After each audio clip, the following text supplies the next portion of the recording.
Question. The member from Toronto Danforth. Thank you, Speaker. Speaker, for 4 decades, the people of Grassy Narrows have been suffering from mercury poisoning.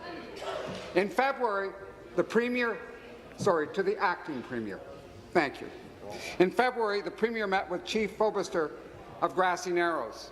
At the time, Chief Fobister and the media reported that the Premier had committed, finally, to cleaning up that mercury contamination and doing it quickly. In the budget last week, there was no money set aside for that cleanup. There wasn't even a mention of Grassy Narrows. Why did the Premier break her promise? Be seated, please. Be seated, please. Thank you. Deputy Premier. To the Minister of the Environment and Climate Change. Sir, Minister of the Environment and Climate Change. Mr. Speaker. I want to be very clear. There right now is dedicated in the budget the initial $2.1 million to complete the science work that we committed to do to determine that. The Premier has been very clear. I've been very clear. The Minister of Indigenous Relations and Reconciliation has been very clear. This government will fully fund and fully implement Dr. Rudd's and the recommendations. We also are aware, Mr. Speaker, as I'm sure the member opposite is that there is an ongoing leak, or I should suggest, I take that back. There is strong evidence of an ongoing and continuing leak at this site from the Domtar site, and that also means that we may have to look at additional actions and regulatory actions by this ministry.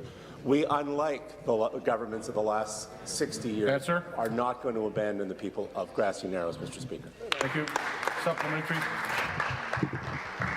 Speaker, when you need between $80 and $90 million to clean up mercury contamination, and you don't put it in the budget, and you say you're going to put in $2 million, you're not dealing with the problem.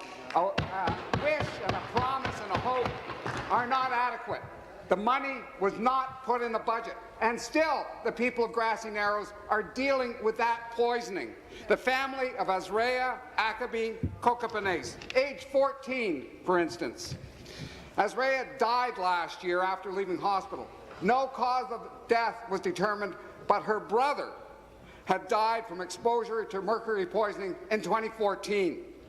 This is a community that is living a tragedy.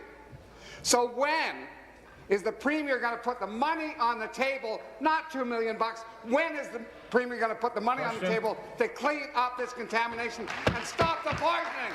Thank you. Be seated, please. Be seated, please. Thank you. Minister.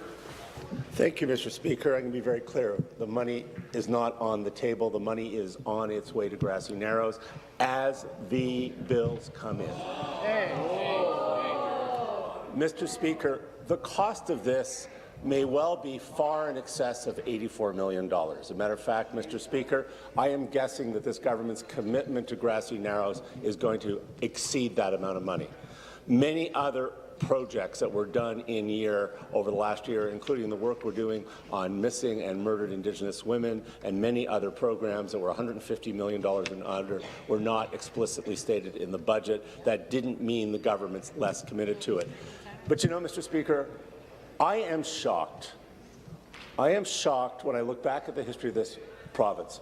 You look at Amjanon in the middle of Sarnia, completely surrounded by air contaminants, or the abandonment of Grassy Narrows. No one in this House, Mr. Speaker, who's been here should find that record